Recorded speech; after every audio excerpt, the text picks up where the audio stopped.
یسوع کے لافانی لاخطا نام میں آپ کو سلام۔ آئے ہم دعا کریں۔ اے آسمانی باپ، ہمیں اپنے کلام کو سمجھنے کی توفیق دے اور کلام پر عمل کرنے کا فضل دے۔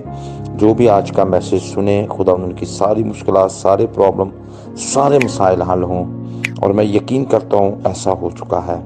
میرے کلام سنانے میں مدد کرنا بولنے والا میں نہیں بلکہ تیرا روح ہو، یسوع کے قادر نام سے آمین۔ آج کا ہمارا مضمون ہے ہماری زندگی کو چلانے والا محرک کون سا ہے۔ ایک آیت میرے ساتھ نکالیں۔ وائس 4 باب 4 آیت۔ پھر میں نے ساری محنت کے کام اور ہر ایک اچھی دستکاری کو دیکھا کہ اس کے سبب سے آدمی اپنے ہمسایہ سے حسد کرتا ہے۔ جس آدمی کے سامنے کوئی مقصد نہیں، وہ بے پتوار جہاز کی مانند ہے۔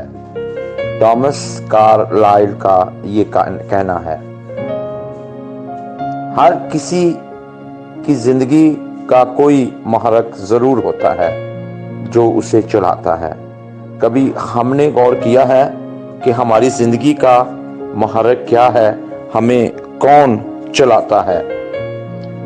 اور اگر لغات کے مطابق محرک کا مطلب دیکھا جائے تو اس کا مطلب ہے تحریک دینے والا، ابھارنے والا، چلانے والا، ترغیب دینے والا، رہنمائی کرنے، پابند رکھنے، حرکت کی سمت یا رخ متعین کرنے کا مفہوم بھی موجود ہے۔ آپ کی زندگی کو چلانے والی قوت کیا ہے؟ کبھی آپ نے اور غور کیا ہے کہ ہمیں کون سی قوت چلاتی ہے؟ ہو سکتا ہے فی الوقت کوئی مسئلہ، کوئی مشکل، کوئی ناخوشگوار یاد دل میں ہم نے بٹھائی ہو، ماضی کا کوئی خوف، کوئی وہمہ یا کوئی عقیدہ وغیرہ آپ کو چلا رہا ہو۔ ہزاروں قسم کی صورتیں حال ہو سکتی ہیں جو انسان کی زندگی کو تحریک دیتے ہیں۔ ہم چند ایک عوامل پر غور کریں گے جو قوت محرکہ کے طور پر کام کرتے ہیں۔ اساس جرم۔ نمبر 1، اساس جرم۔ بہت سے لوگوں کی سرگرمیوں کا محرک اساس جرم ہوتا ہے۔ وہ ساری زندگی پچھتاوے، ندامت اور شرمندگی کو چھپانے میں لگے رہتے ہیں۔ زندگی کی تلخ یادیں ان کی زندگی کو چلاتی ہیں اور اپنے ماضی کو اپنے حال اور مستقبل پر حاوی کر لیتے ہیں۔ اکثر وہ انجانے میں اپنے آپ کو کامیابی سے محروم کر کے خود کو سزا دیتے ہیں۔ کاہن نے گناہ کیا تو اساس گناہ نے اسے خدا کی حضوری سے بے تعلق کر دیا، اور خدا نے کہا زمین پر تو خانہ خراب اور آوارہ ہوگا۔ پیدائش 4:14۔ آج کل کے لوگوں کا بھی کچھ اسی طرح کا حال ہے۔ وہ زندگی بھر بے مقصد اور آوارہ رہتے ہیں۔ اور ہم اپنی زندگیوں پر غور کریں کہ ہمارا کیا حال ہے۔ ہمارے ماضی کا ہماری موجودہ زندگی پر بڑا اثر ہے۔ جو کچھ بھی ہم ماضی میں کرتے ہیں وہ ہمارا پریزنٹ پر اس کے اثر، بہت گہرا اثر آتا ہے۔ مگر ہمیں ماضی کے غلام ہو کر نہیں رہ جانا چاہیے۔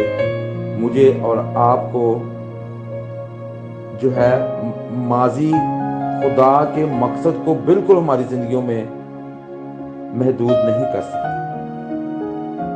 خدا نے موسیٰ نامی ایک شخص جو قاتل تھا اس کو تبدیل کر دیا، اس کو بدل دیا، اس کو قاتل نہیں رہنے دیا بلکہ ایک لیڈر بنا دیا۔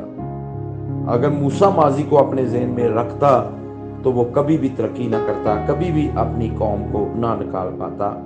इसी तरह जदाउन नामी एक बुज़दिल शख्स था और खुदा ने उसको तब्दील किया और उसकी बुज़दिली को उसकी ज़िंदगी से दूर किया और उसको ना डर हीरो बना दिया।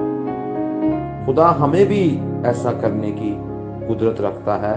वो मुझे और आपको भी ऐसा कर सकता है। अगर हम इस तरह की ज़िंदगी बसर कर रहे हैं तो फिर उसने अपनी जो बकाया ज़िंदगी है वो उसने हैरतनाक काम किए जदाऊं। खुदा लोगों को एक ताज़ा और नया आगाज देने का माहिर है। बाइबल मुकद्दस फरमाती है ज़बूर 32:1 में, मुबारक है वो जिसकी खता बख्शी गई और जिसका गुनाह ढांका गया। जो अपने गुनाह का इकरार करते हैं और खुदा उनका हिसाब साफ कर देता है। उनके जो सुकूने कल्ब का क्या कहना है, उनको पूरी इत्मीनान जिंदगियां फिर वो बसर करते हैं और बड़ी सुकून दे जिंदगियां बसर कर सकते हैं। और नंबर 2 जो है, कई लोग ऐसे हैं जो सारी जिंदगी नाराज रहते हैं और नाराजगी में चलते हैं। बहुत से लोगों की जिंदगियों को नाराजगी चलाती है और वो अपने साथ जो उनके बदसलूकी हुई होती है और वो उसको पकड़े रहते हैं, उसको छोड़ते नहीं जो बदसलूकी उनके साथ हुई होती है, और उनसे पीछा नहीं छुड़ाते। वो मुआफ करके उनको भूल जाने की बजाय अपने जहनों में दोहराते रहते हैं, बार बार उनको याद करते हैं, बार बार उस तरफ अपना जहन लेकर जाते हैं। और नाराजगी से मुतासरा बाज लोग एक सख्त खौल में बंद हो जाते हैं और होने वाली बदसलूकी को अपने दिल में बैठाए रखते हैं। बाज लोग इंतहाई बदमिजाज हो जाते हैं। दोनों किस्म के रवैये गैर सेहतमंद और नामददगार होते हैं। नाराजी जिस शख्स को ज्यादा नुकसान पहुंचाती है जो नाराज हो, ना कि उस शख्स को जिससे वो नाराज है। हो सकता है कि नाराज करने वाला शख्स सारी बात भूल गया हो और मामूल की जिंदगी बसर कर रहा हो, जबकि वो शख्स उबल रहा हो जो नाराज हुआ है। वो अपने उस माजी से बाहर ही नहीं निकल रहा।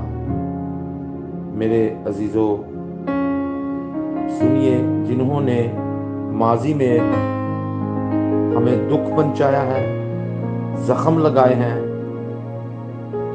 और मजीद वो आपका कुछ नहीं बिगाड़ सकते, लेकिन अगर आप अभी तक नाराजगी के दर्द को लिए बैठे हैं तो हकीकत में आप खुद को नुकसान पहुंचा रहे हैं।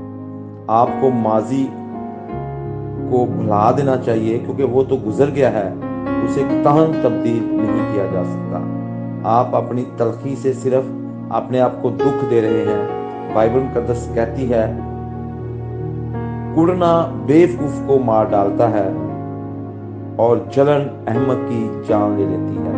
अय्यूब 5:2। इसलिए ये हमें मार देगा कुड़ना, इसको अपनी जिंदगी से निकाल दें। खौफ, बहुत से लोगों की जिंदगी खौफ में है और वो खौफ किस वजह से आया है?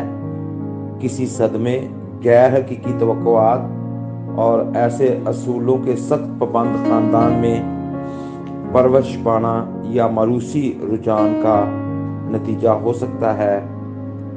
वजह कुछ भी हो, खौफ के बाहिस चलने वाले लोग बड़े बड़े मौके खो देते हैं, क्योंकि वो जसारत करने और कदम उठाने से डरते हैं।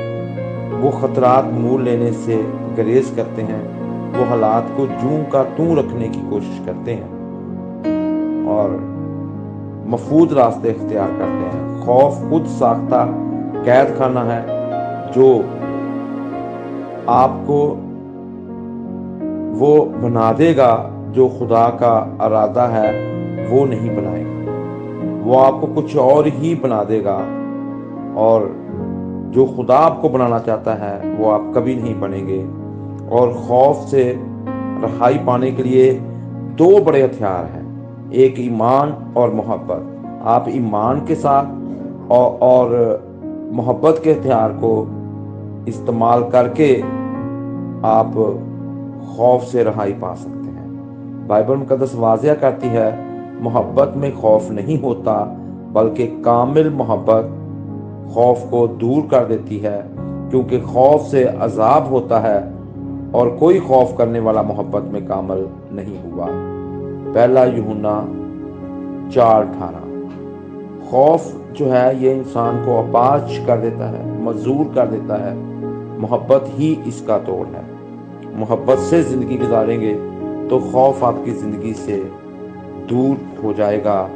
और मेरी आपसे इल्तिजा है कि मोहब्बत में ज़िंदगी बसर करें। और बाइबल मुकद्दस में खौफ के तल्लक से बहुत हवाला जात हमें मिलते हैं। अगर आप गौर करें तो एक वो है कि हमने खौफ नहीं करना, खौफ ना कर।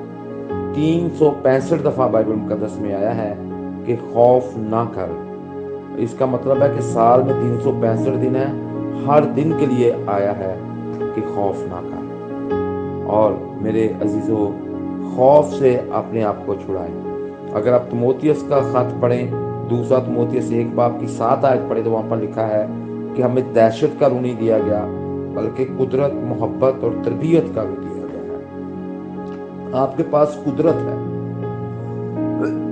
आपके पास मोहब्बत है, आपके पास तरबियत है। इस तरह से आप खौफ को अपनी ज़िंदगी से दूर कर सकते हैं। और बहुत से लोगों को मैंने ये तरीकाकार बताया है। जब ये वर्स मैं उनको बताता हूँ, वो इसको पढ़ते हैं, बार बार बोलते हैं, तो उनकी ज़िंदगी से हर तरह का खौफ जाता रहता है और वो बहाल हो जाते हैं। तो हम खौफ को इस तरह से अपनी ज़िंदगी से दूर कर सकते हैं। कलाम हक का पढ़ा और सुना जाना हमारे लिए बाइस से बरकत, बाइस से मसरत हो। और ये मैसेज फ़िलहाल जारी है, और फिर हम कल फिर इस पे गौर करेंगे कि हमें कौन सा मुहर्रिक चला रहा है, कौन सी कुव्वत है हमें चला रही है। तो खुदावंद का शुक्र हो आज के मैसेज के लिए। और अपनी ज़िंदगियों पर गौर करें कि आपको कौन चला रहा है, और ऐसी तमाम बातों को दूर करें जो कलाम के मुताबिक नहीं है।